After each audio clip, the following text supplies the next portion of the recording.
School Board meeting for April 16th, 2019 for the Des Moines Public Schools to order. Please take the roll. Mr. Barron. Here. Ms. Bradley. Here. Ms. Langford. Here. Ms. Ellsburn. Here. Ms. Della Gardell. Here. Ms. Caldwell Johnson. Here. Ms. Anderson. The first item of business is approval of the agenda. May I have a motion and a second to approve the agenda? Move approval. Second. Motion by Caldwell Johnson, second by Della Gardell. Any discussion? Please vote. Motion passes 7-0. Next item on our agenda is approval of the minutes for April 2, 2019. May I have a motion and a second for approval? I motion. I move. Second. Okay, motion by Anderson, second by Caldwell Johnson. Any discussion? Please vote. Motion passes 7-0. Next on the agenda are district recognitions, and I will turn it over to Dr. Ahart.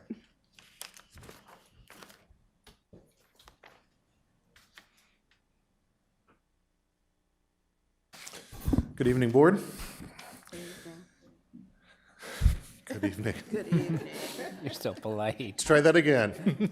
You're awesome. Good evening, everyone. I'm pleased that we can recognize two teams this evening who recently received statewide honors. First up is Lincoln High School.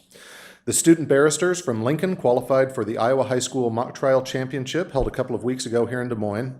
At state, their winning arguments earned them a spot in the final round in the Iowa Supreme Court room, where they came home with a state runner-up trophy. I should also note that DMPS was well represented at the state tournament, which is sponsored by the Iowa State Bar Association, as Roosevelt also had two teams that qualified for the state competition. And so now it's my pleasure to introduce the team's coach, Ms. Caitlin Evans, and would like to ask her and members of her team who are with us this evening to come up and share a little bit about the tournament and the experience of being involved successfully in mock trial. Ms. Evans?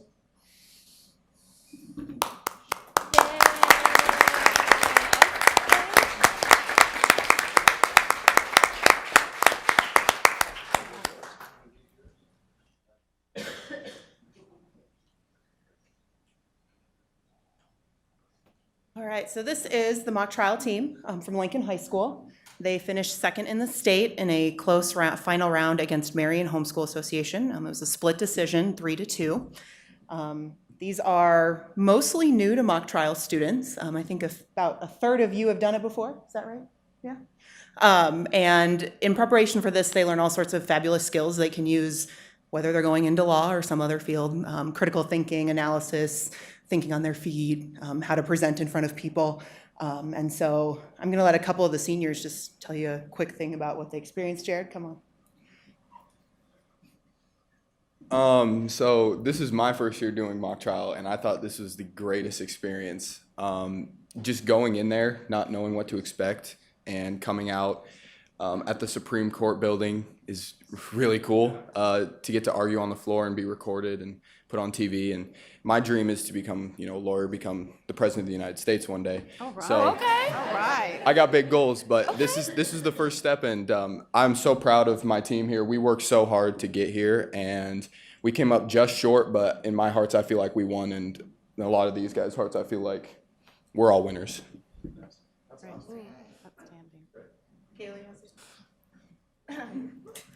This is also my first year doing mock trial, and honestly, I really didn't know what to expect, and I didn't expect us to make it that far anyway.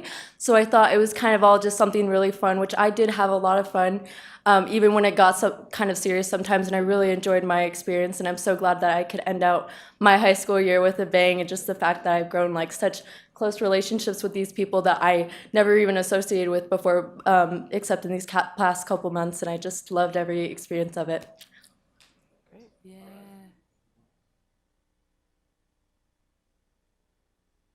Congratulations, everyone. Yeah, way to go.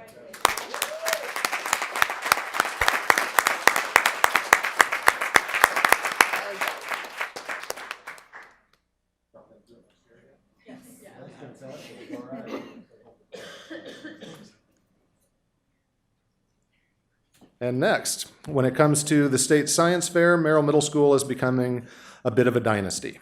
For the second year in a row, the school came home with the Clay Groff Memorial Trophy, honoring the top middle school at the State Science and Technology Fair held earlier this month at Iowa State University.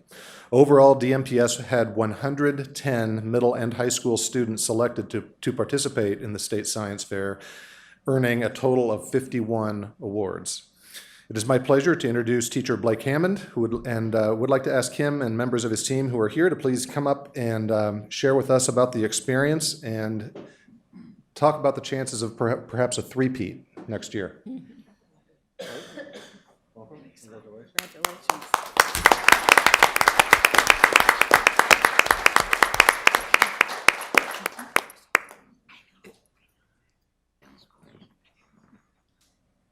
Well, I think when you talk about science fair goes all the way back to those beginning roots, and many of you on the panel here and out here get to be that parent when the child comes home and goes, "We get to do science fair."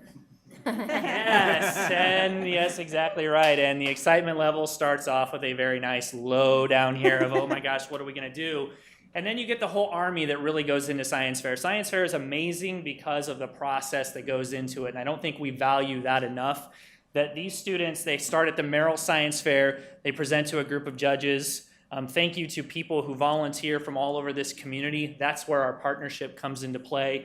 Merrill Middle School, Wells Fargo is our business partner, and they'll bring 50 or 60 folks, and they love to sign up. We have more people that will volunteer than we can even take as judges. Like, how often does that happen? It's like never, where there's a line of people that want to come.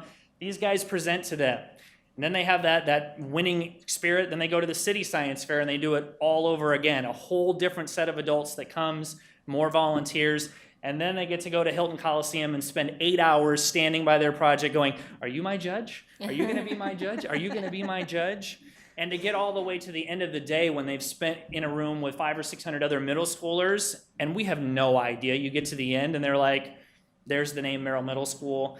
And really more than that, I mean, it's great that we were recognized, but to see Des Moines Public Schools over and over again on that sheet with 51 different awards is amazing. And I think for us, whether we can three-peat or not, who knows? There's a little school, if you know Science Fair, the other school is Central Lee down in Donaldson, Iowa. They make they love their science fair. It's a class for them. They celebrate their kids and they send them off right. And so, sorry, Central Lee, I'm sure no one is listening, but it's Merrill Middle School now that's going to make the science dynasty. But I think we need to set those goals for 51 was a great Des Moines number. Let's make it 61 next year, and let's continue that, because this is what science is all about, is these guys here doing it, sharing it with the community.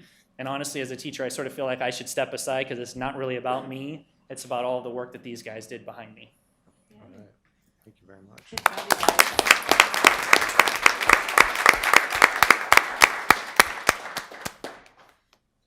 Thank you for being here, and congratulations.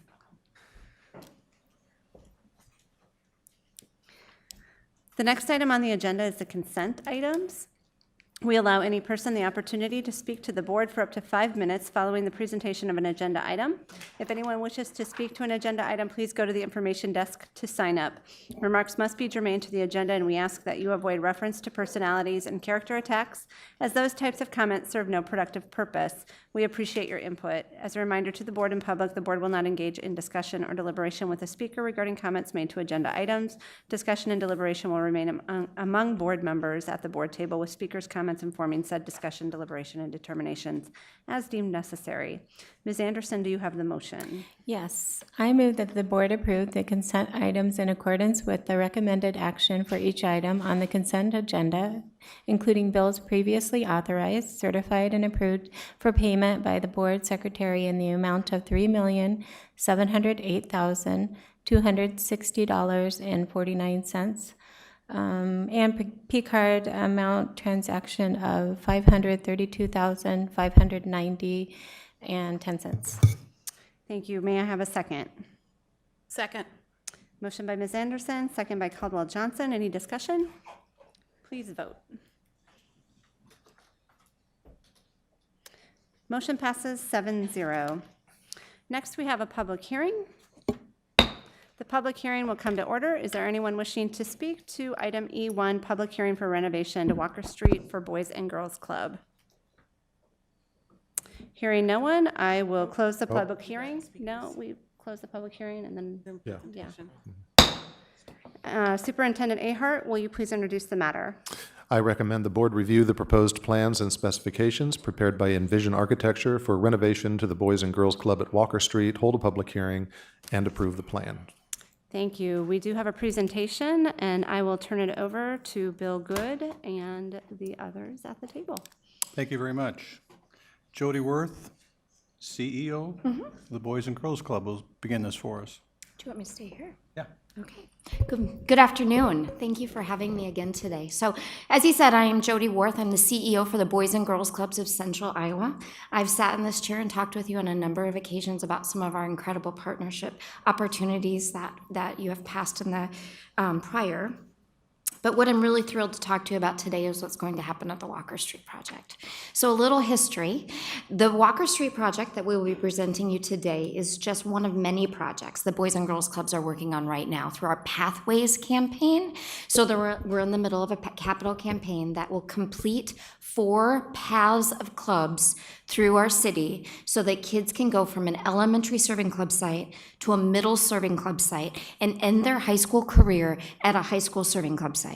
The Walker Street would be that very first high school serving club site, and it would complete our East Pathway. So our kiddos, in partnership with this amazing school district, go from George Washington Carver to Amos Hyatt Middle and would complete their educational career with a Boys and Girls Club by their side, ready to launch them into college with a plan for the future at Walker or East High.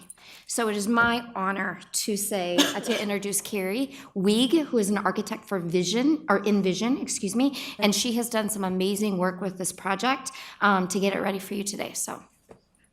All right, thank you. We so much appreciate the opportunity to be here this evening to present this project to you. And on behalf of Envision, I want to say thank you to the board for this opportunity for us to work with you. We are working with you at Studebaker also and have done past work on projects with the Boys and Girls Club at the Levitt Club and also at the Baker Club. So we're very excited for this opportunity to continue this partnership with you all. We're going to spend some time just walking through the plans and some renderings that we prepared so you can get a feel for what the club is going to be and what that experience is going to be for your students. The property we're talking about is 1421 Walker Street, which is a building that is just east of East High School. The Boys and Girls Club has their administrative offices there now, and they've been there about 2 years now. So in this plan that's in front of you, I'll just point out some key areas. Everything in this teal color here are the administrative offices. Everything in this red tone here at the bottom, those are East High School dedicated spaces. And then the area to the left on your plan is the club space. So, and then in between, we have quite a bit of community space or shared space between Des Moines Public Schools and the Boys and Girls Club. With that, we wanted to walk you through some of the changes that are going to happen to the club. Looking at the administrative space, we're just going to make some tweaks to modernize that and to adjust for some changing staffing needs and just to get that up to snuff for the Boys and Girls Club.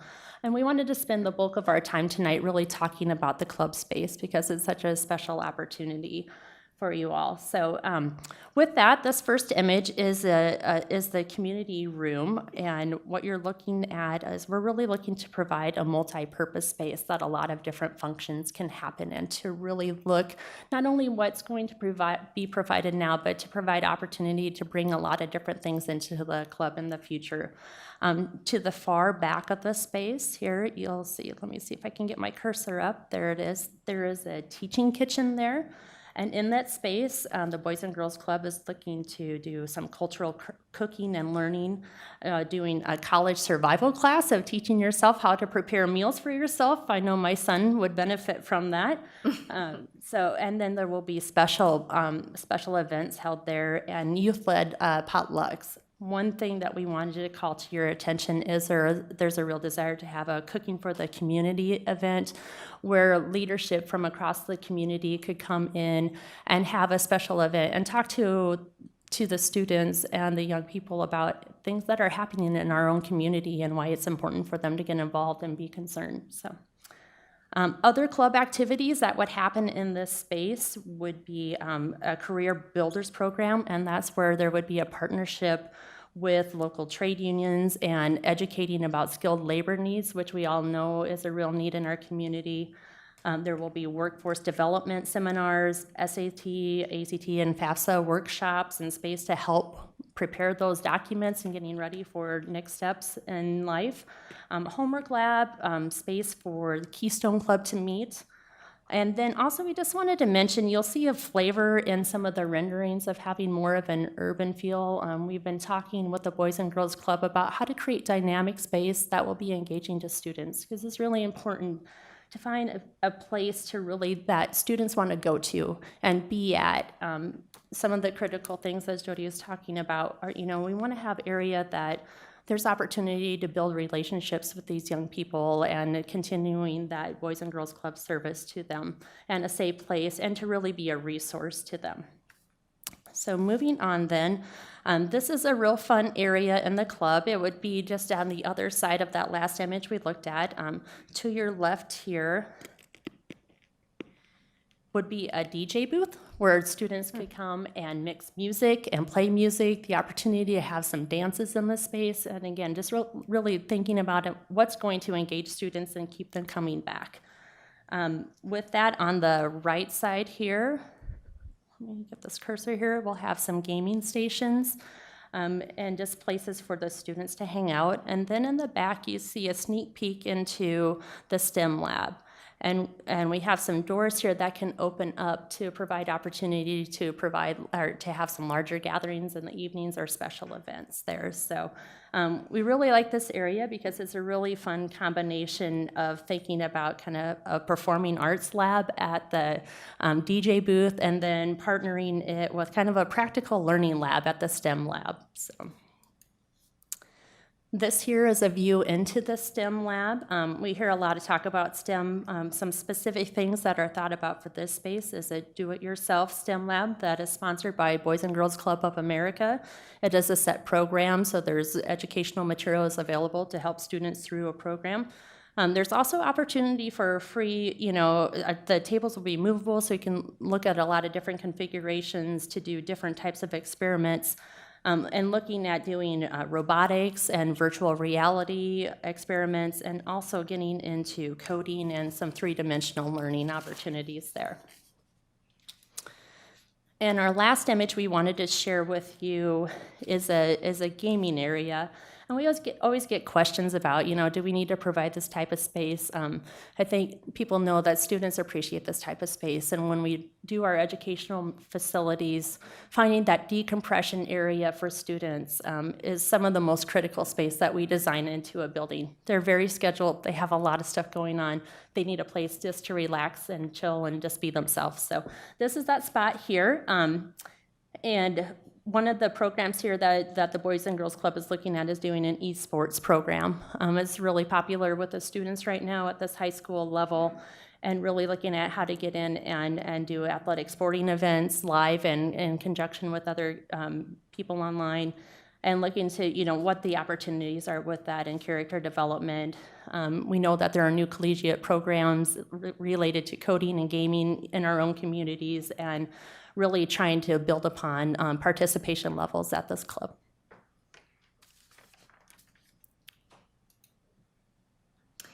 Any questions with what Ms. Carey had laid out for you? Okay, well, if not, I will take us on. So one of the key benefits for our partnership is really the continuation of the school day. So our kiddos need a safe, supportive environment outside of school. So they have you all for breakfast, they have you all for lunch, but they come and they hang out with me for dinner in the evening.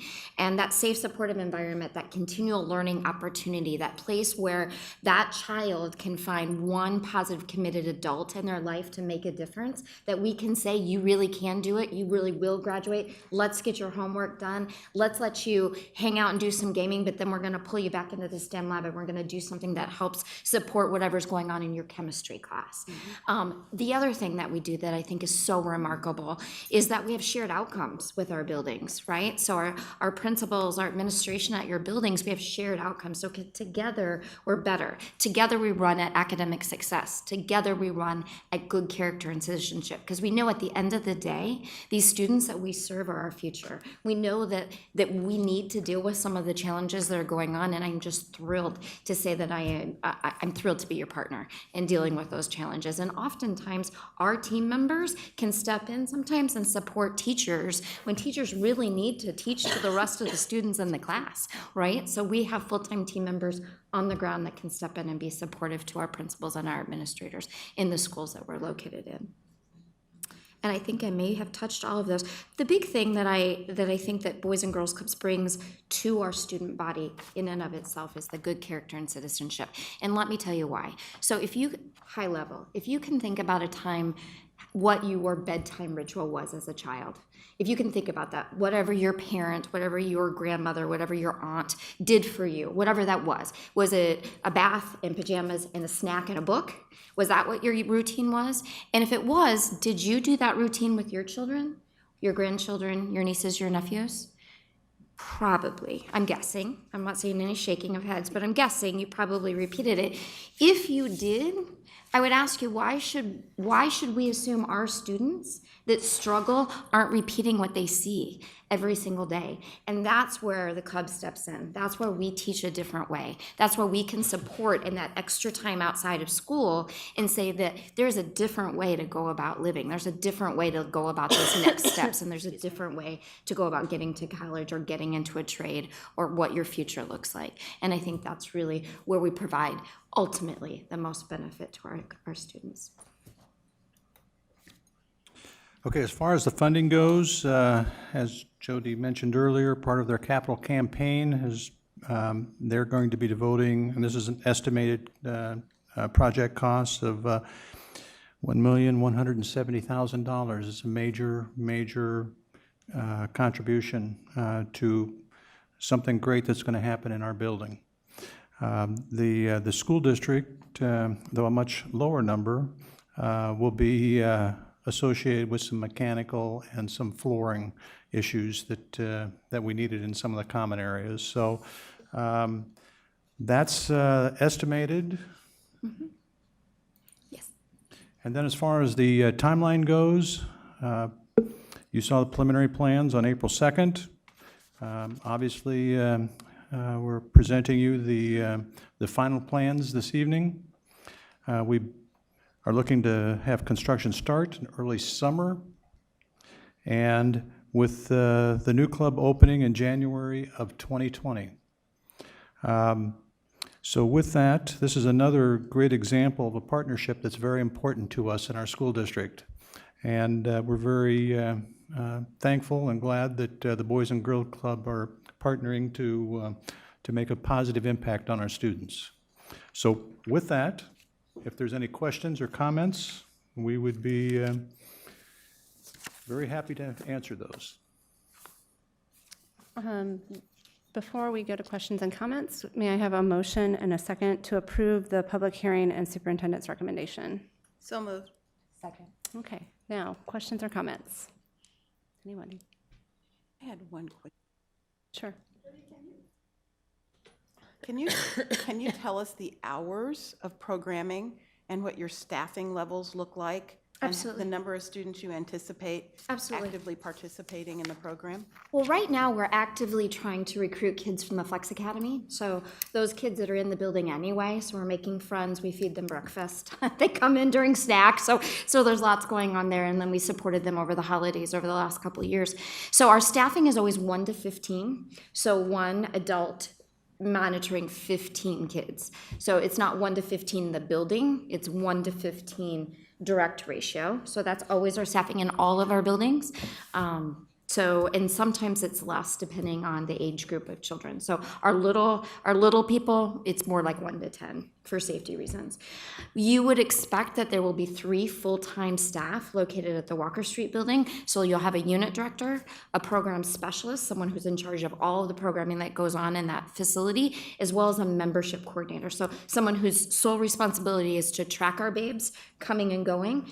I want to keep in mind that it's $10 an academic year. No child's ever turned away with an inability to pay. But once you check in and you're in club, you don't get to check out and check back in for safety reasons. So that's will be the staffing, the hours. So we'll be open the minute that school's out. So good rule of thumb, school's out, club is in, almost always. So spring break, Martin Luther King Day, the holidays, all of that, summer. Summer, we're open 7:30 to 9. For our middle school and high school club sites, 7:30 to 6 for our little club sites or elementary serving club sites. For the school year, it would be right after school until 9. Thank you. You're welcome. Oh, that's dope. Tell me. Anybody else? And we will feed them dinner. Thank you. Yep.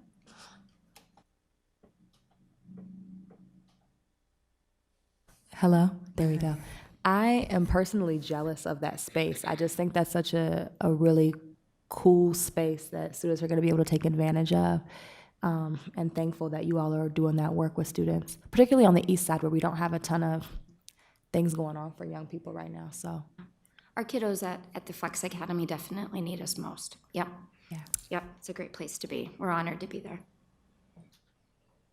Okay. I just wanted to say that I'm very excited about this, and I think it's a good opportunity for our older kids because we've been hearing. Yes. I think I've come on this board not quite like a year and a half. I don't know how long ago it's been. It's been a while, but we've been hearing about elementary, and I hadn't even realized that this was part of the plan. So I'm so excited. May I share that, so we're at George Washington Carver. Those kiddos moved to Amos Hyatt in that feeder pattern. 76% of the kids that went to Levitt continue at club at Amos Hyatt. So we're hoping, now we know they're high schoolers and they have other things, but the DJ booth will be a hit, I'm telling you. There's gonna be music popping out of there all the time, but we're hoping that we'll continue that level of participation because we know they do better in school. We know they do better socially and emotionally. So we're hoping that we'll see the same trends. Yeah, and the e-games sounds great too because Yeah. I think. Partnership with Grandview. Oh, that's what I was Who going to knew? ask Yeah. too. Yeah, that Grandview's got a program. So Yes. Excellent. Anybody else? Thank you very much. Thank you. We do have a motion and a second on the floor, so please vote. Thanks, Bill. Thanks, Jody. Thank you, sir. Have a good evening, folks. Motion passes 7-0. Next item on our agenda is item F1, open enrollment late applications for denial. Superintendent Ahart, would you please introduce the item? Yeah, what you have on your agenda tonight is the only one in this, since the last meeting that we've received that was a late application for open enrollment out, and the reason for denial didn't meet these special exception clauses in state code. Okay, thank you. May I have a motion and a second to deny the open enrollment late application listed for item F1? I move. Motion by Barron. Sure. Second by Caldwell Johnson. Absolutely. Okay. Any discussion or questions? Please vote.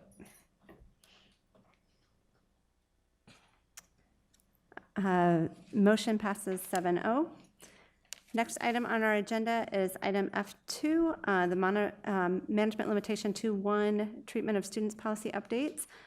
This is a discussion item, and I will turn it over to Kirsten. Okay, so the last time we had met and talked, I think that there had been some conversation around number 5. Is this the right one? Mine's opening. So.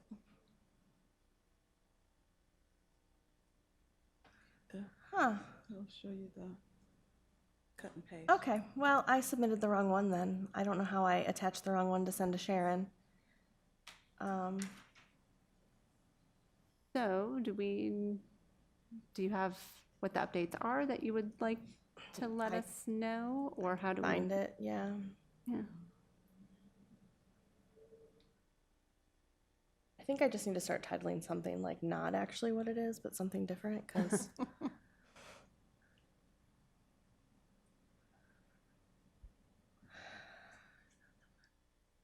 no. I'm sorry.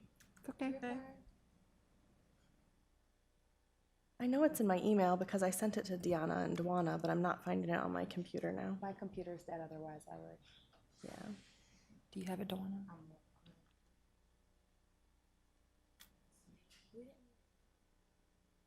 Well, Yeah, she's looking I- for her edits. I though. did make Original edits. Um, Is this the one? Oops, sorry. I don't know. I know I made changes. Whether or not they actually saved is a whole other thing. Yes. So when we look at 5A, I had added operate without promoting ongoing shared responsibility for learning and support of the education system within diverse student populations. And then B, to the end of that, so it originally had said operate without promoting and supporting a structure for broad student involvement in the education system. And then I'd added, because I think there'd been some questions on what that meant, including extracurricular, co-curricular, and other activities based on student interest, age, and community need. And then adding a C, acting without integrity or fairness or in an unethical manner through dialogue and or other interactions. And some of that mirrors, I think, the new language that Cindy had brought for 5AC. And I think that for whatever reason, this is the draft that got sent to Dwana and Deanna and did not get sent to Sharon. Okay. So I can send this out. So from what Kirsten has read, I don't know if anybody has any comments for now. So I just want to make sure I'm clear that the other changes that were included are ones that we want to consider, or we just want to consider the ones that you mentioned? Sorry. No, I think that's good to. I'm not sure what Clear. I'm sorry, I'm not sure what you're asking. So there were other changes that were noted Yes, in and this document? And I thought that we had talked about those at the last time, and the biggest problems that people had was with 5, but I Right. didn't actually get any comments from anyone. Okay, so those So- are as is, and 5 is the only one that changes then? That's the Since the only last changes time we that I made, discussed. yes, yep. Okay, Yep, thank you. sorry, that's, That's okay. That's okay. I just wanted to make sure Yeah, I there's a was, C that was clear. added. Can you read what 5C was again, please, yeah. if you have it? I think it mirrors one of the policies that we had worked on in work session last time. So acting without integrity or fairness or in an unethical manner through dialogue and or other interactions. So it would mirror something that I think was in the treatment of staff or the treatment of the parents. I think it's in both of those other policies as well, so. And like I said, people had just said they didn't like 5, but I didn't get any comments, so I just tried to write something. So that we can throw all this out and do something new, but. So I guess the question would be, how do we want to proceed? Does the board feel comfortable with the changes as they've been read in order that we would have this on the next meeting as an action item? Do we want it as a discussion/action item next meeting to give opportunity to make any final revisions prior to taking action? Could we have a I'm trying to email it copy right without now. the? Yeah, I was going to without the recommend, tracked changes, because sometimes that's a Yeah. little difficult Okay. to put together, and I haven't seen the C anywhere. Okay. on the two copies so our that next you full sent. board meeting is May 7th, correct? Uh-huh. So in order to meet the deadline for getting it on the agenda, it would need to be in by April 29th. So that's about a week and a half if we were to get the revised draft. And then if we had any additional comments, we could get those to Kirsten. I can't imagine, I mean, I know I don't. There may be others that do. But then we could still possibly meet that deadline for getting it on the agenda for May 7th. That's what I would like, That, unless there's huge opposition to anything. Mr. Barron? I just Yeah, sent it. I don't have a problem with taking action on May 7th. Two points, one of them minor, but if we're going to have clauses under 5, then we should either end each lettered item with an and or an or and a comma. No, Small thing, but just Oh, to, okay. just makes sense. Just kind of get the, you're talking I, punctuation. I'm assuming they're all ands. Right. And then on C, the concept that just struck me is use of the word integrity within the policy. It's kind of a subjective term. I don't know if putting that in there is something that we have to. Is it valid for us to put something in there and then leave that up to board discretion as to what acting with integrity is, or not? And I throw that question out there with no answer expected. Yeah. Operationalizing that definition would, or operationalizing an operational definition would be for you, so probably some feedback on your part on that as well. So we have that written down somewhere? 'Cause I didn't that's see the the one C, that doesn't, yeah. I was gonna say, I just do not sent it. have the version. So, That's everybody? Yeah. Okay, great. so, okay. And I don't have my email up. Well, I guess the other question is, if we think that there is a need to allow more time, we could certainly put it on the 7th for additional feedback and discussion, and then calendar it for the next week. Let's just do that. Yeah, let's do Let's that. just I'd do feel that. more comfortable with that. But no, we don't. We don't have, and we do not have we do not revised have it out to language. the public with the revised version, nor do we have it nor did the board have that. My only thought is if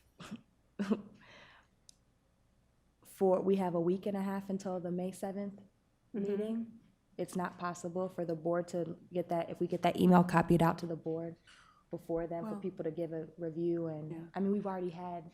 Yeah. I guess the question is, do any of the others of us, outside of the things that Kirsten shared tonight, have anything that we would edit, change, or otherwise delete?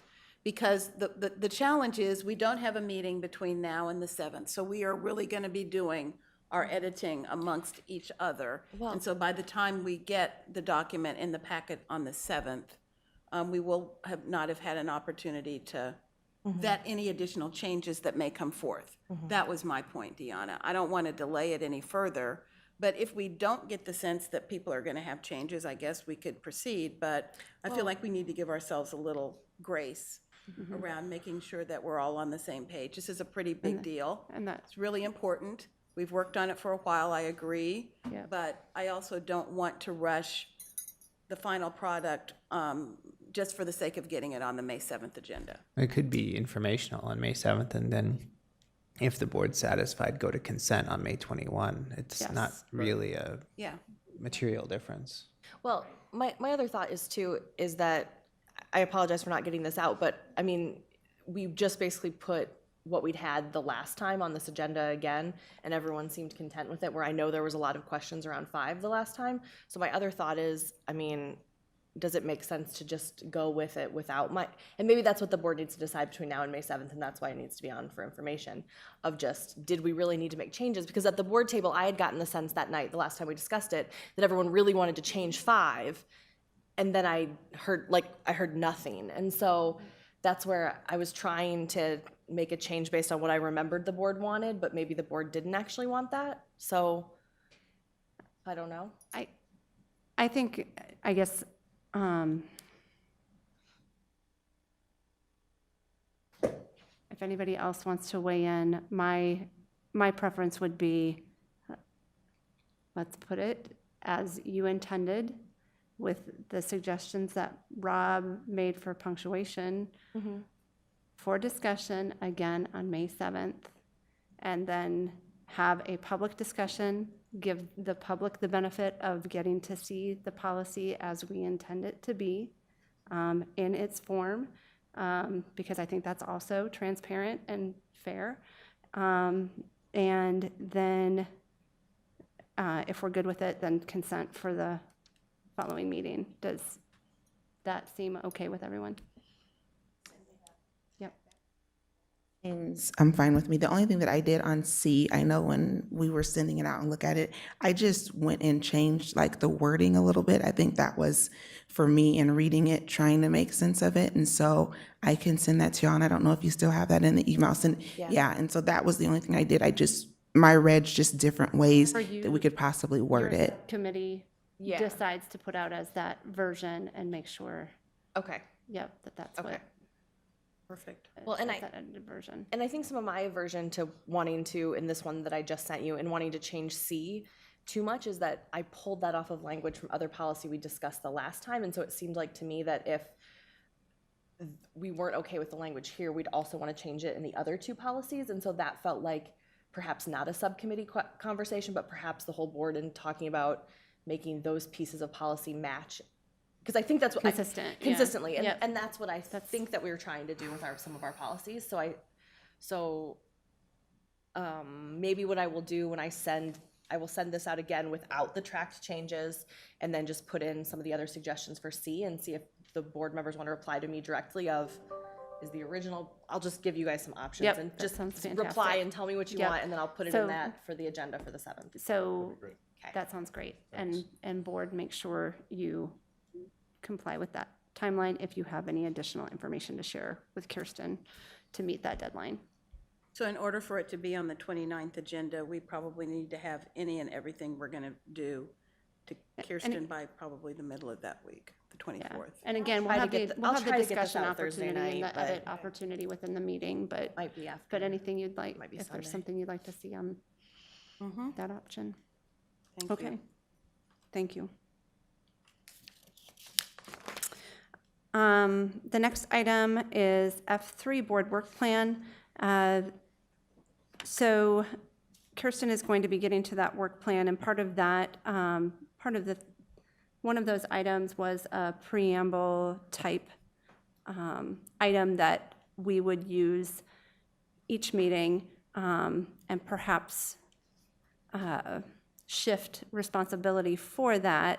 Right now, I am going to read, and what the purpose is to remind the board and public of what we set out as far as our governing policies and agreements. So this is a shot at that, which Kirsten and I will continue to review and take any feedback as we go along. So here we go. The board lays out the means by which we agree to governing the district on behalf of the community and for the benefit of our students through our governance process policies and our board management delegation policies. The board self-monitors so that we fulfill this agreement. The board's work plan further details what we've committed to doing to fulfill our governance duty with integrity. According to our governance process policy 1.1.5, the board will allow no officer, individual, or committee of the board to hinder or be an excuse for not fulfilling its commitments. With that in mind, the board's work plan is a standing agenda item as part of our self-monitoring and accountability process. And as part of that process, I am going to turn that over to Kirsten, who will go through that work plan with us. Okay. I just updated, on my copy, you can't see it, but I updated what we just talked about for the equity policy. Cindy and I are still tackling and working on the preamble, but she has one something to for us start there, with. yes. I still have city council school board joint meeting on our agenda. However, I think from what we've heard, that's probably not happening. I don't want to put it on and done, but it seems strange to keep mentioning it every week when it seems like it might be some time. So I'm wondering if we need to maybe add a new tab of tabled items, or how does the board feel about that? Postponed. I'm just not sure. Yeah, maybe a TBD and put it at the bottom or something. Okay, I'll move it. Yep, I'll move it to the bottom. I hope it's not tabled, but it's. Right. Yeah. We hope that it happens. We're just struggling to find a date, and it looks like we're because we're trying to schedule a whole group of city council folks and staff and a whole group of our board and staff, and to find a date on everyone's calendar that matches. We're into July, and I think still landing on just the shared agenda for that meeting as well. So hopefully it'll happen, but I agree, let's, until we have a date certain, I think we can just put it as TBD and Okay. not mention it until it's worth mentioning again. Okay.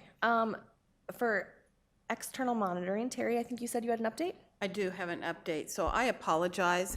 I actually had the survey ready and sitting on my desk to bring to you so we could rank those things tonight, and I left it in my haste to get out at 5:37 and a half.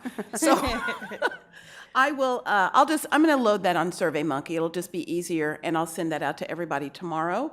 And it's really a matter of taking the 6 or 7 items that we have identified over the course of the last year or so as places where we may be interested in doing external monitoring and ranking those along with any others that individuals may choose to add so that we can use that as a way to really help focus our external monitoring, recognizing that we can't do everything at once, but if we prioritize, we'll at least get those higher order things accomplished. So you should be expecting to get that SurveyMonkey from me tomorrow.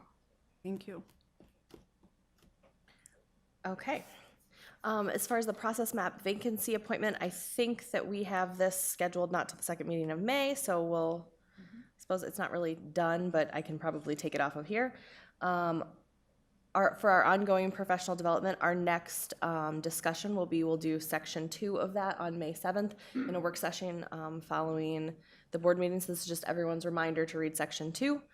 And then we're continuing to work on fail to language as kind of an ongoing basis. Do we need to assign someone to continue that work, Cindy? I still just have it as ad hoc TBD. Yeah, I think there's a lot of stuff that's already been done, so I think it's a matter of just kind of auditing what still is left before we assign anything. Mm-hmm. And then this isn't really an update for the board, but more of just an update for everyone else. We're continuing our ongoing discussion of policy governance with next board, and we have a work session tomorrow night, and so they'll be coming back and we'll be continuing to work through that. Yeah, and then we'll be moving into like KPIs, following creation of goals, and right. And we probably will sooner than later that community workshop for 2019 election. yeah, Probably are going to need to start thinking about that pretty quick because that's going to be upon us before we even realize and if we want to have some dates ahead. So maybe that would be worth thinking about at least who would want to be a committee to start taking on some of that scheduling and probably a calendaring. a deadline. Yeah. And a deadline, yeah. Does anybody off the top of their head know the filing date for, I want to say it's the end of August for the next election? And Yeah. It's November. it's a November election now, so. So I think it used to be the end of July, so probably the end of August.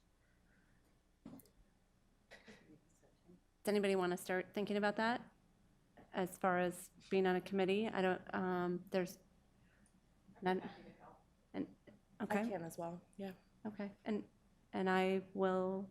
I'm happy to, and those who are up maybe don't want to, so, okay. Kirsten, Terry, me, Rob, do you have any, I didn't mean to not look over there, okay. That doesn't mean you won't get an assignment as we. Yeah, okay. Do we want to set a deadline for ourselves now, or should we, of just when we come back with information for the rest of the board? Yeah, maybe.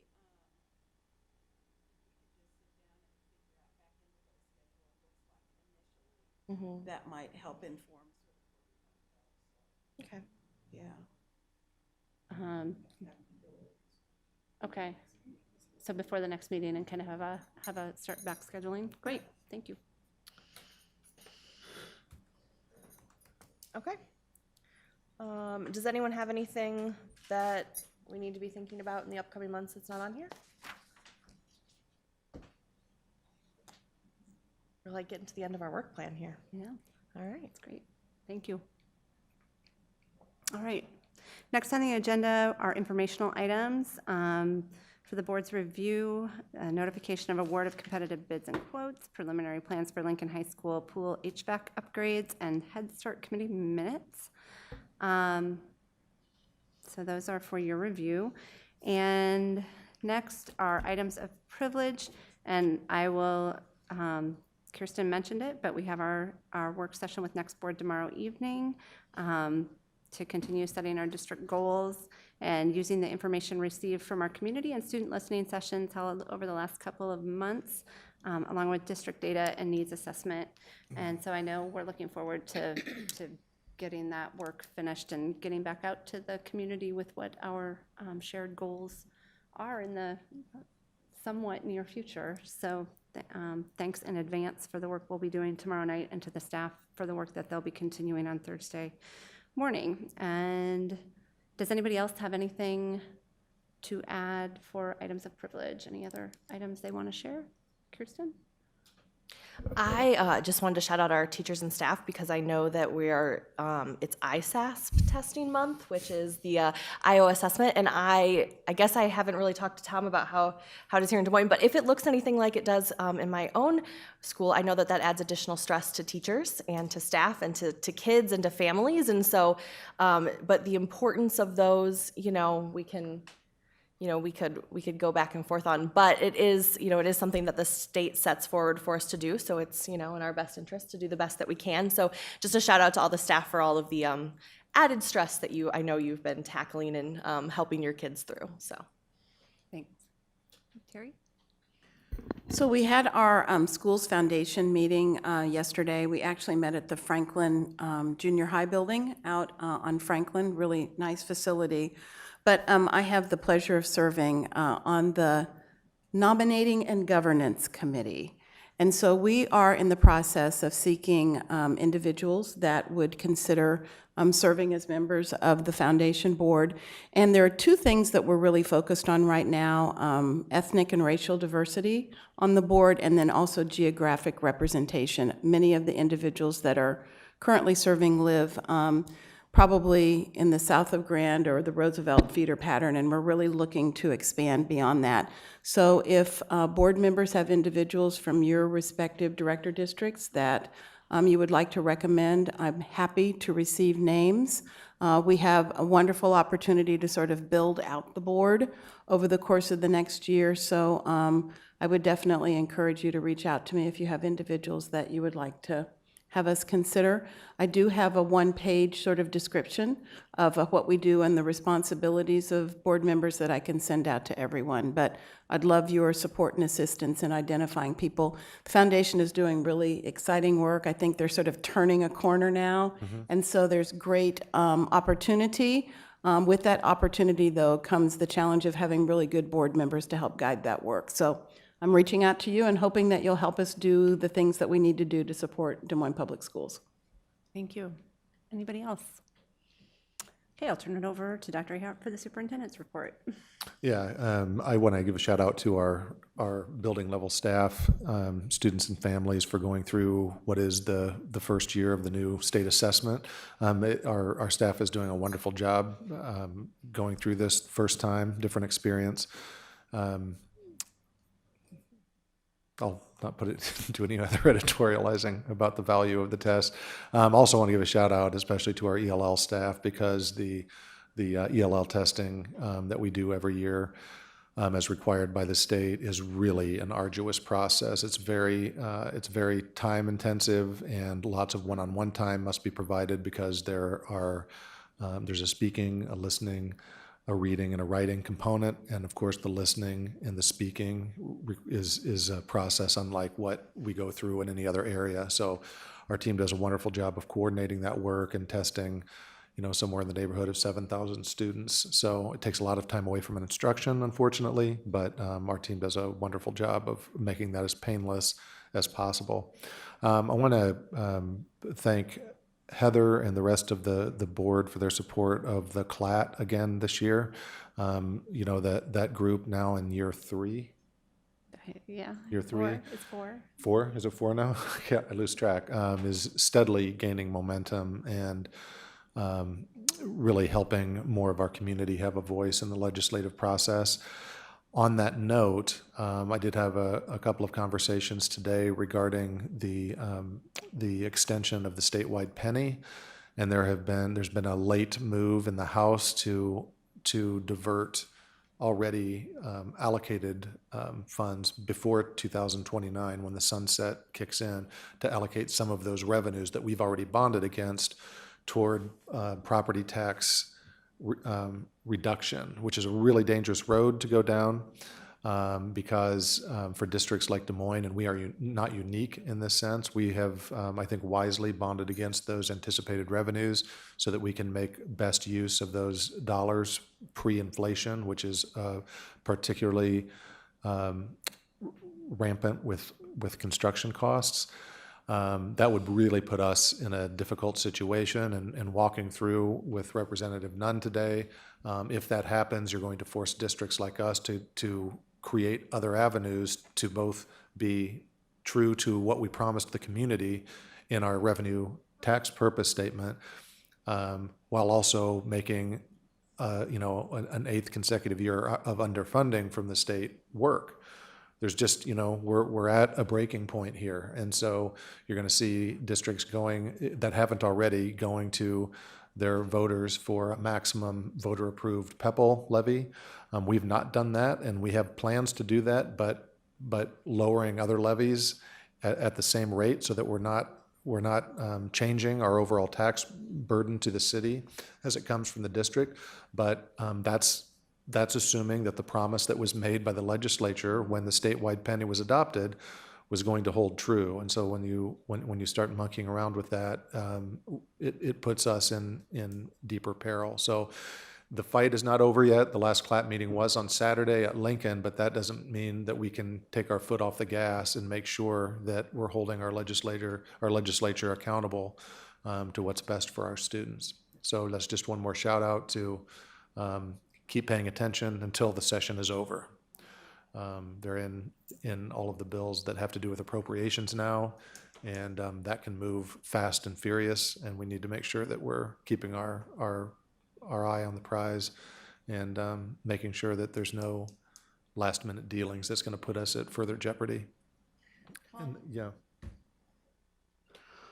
I don't know enough about how other districts do their capital projects and how they utilize the statewide penny, but are others doing revenue bonds at the rate we are to support that work as well? At the rate, yes. Not everyone, but most everyone, except for the smallest districts. I think that would be really important, and if there are others whose bonding capacity is in jeopardy by virtue of that change, maybe a letter from all of those districts, because that's real dollars, that's real money. We've already We've already committed it. Exactly. Absolutely. Those Yeah. dollars are committed. And I mean, it's hard to even fathom that, and maybe they don't understand the implication of that change on districts that finance projects much the way we do. I do think that that's part of it. I do think Okay. part of it is ignorance, but I will also tell you, in a conversation I had with Linda Fandel right after the session started regarding teacher leadership and compensation, and she said, "Why in Des Moines? Why is your balance so high in teacher leadership and compensation? Why do you have an unspent balance?" She said, "Would additional flexibility help?" And I said, "No, additional flexibility would not help. If you want me to spend that down, I can certainly do that, and I'll shift an unspent balance to somewhere else. We don't have the spending authority. Until we fix that basic problem, we are going, and we're not the only ones, ours always look bigger because of our size, but we can shift that somewhere else if that'll make you feel better, but it's still not doing good for our students." And that's, so I just say that to say that school finance is a bit complicated, and a lot of the folks who are making the decisions that really impact what we're able to do really don't understand it. So very valid point. So we are rounding up the troops and making sure that we're getting Nunn and some others on board, because the other thing that's exacerbating this, I think, is that Representative Loebsack, who does not represent us, has announced he's not running again. And so we have some state level representatives who want to compete for that seat. And now, on one side of the aisle, want to get into a contest to see how much they can demonstrate that they're doing something about the tax rate. So, I guess, so the note is, pay attention, and let's hold our folks accountable and make sure we get this extension approved in the form that it passed the Senate, because we can all live with that, and that puts us in a place that we can hold true to the promise that we made to the community through 2029, and then we'll also have a known, assuming they don't mess around with it after that, of what will happen in the out years after 2029. And then my final note is just to all of our families and our high school students. It's for me a scary time of year because it's prom season, and spring is in the air, and just be careful, pay attention to what you're doing, keep an eye on where your students are going, and when they're supposed to be there and when they're supposed to be getting home, so we can avoid any unnecessary tragedy this spring. That's all I have. Thank you. With that, I will adjourn the meeting and we'll hold our work session shortly.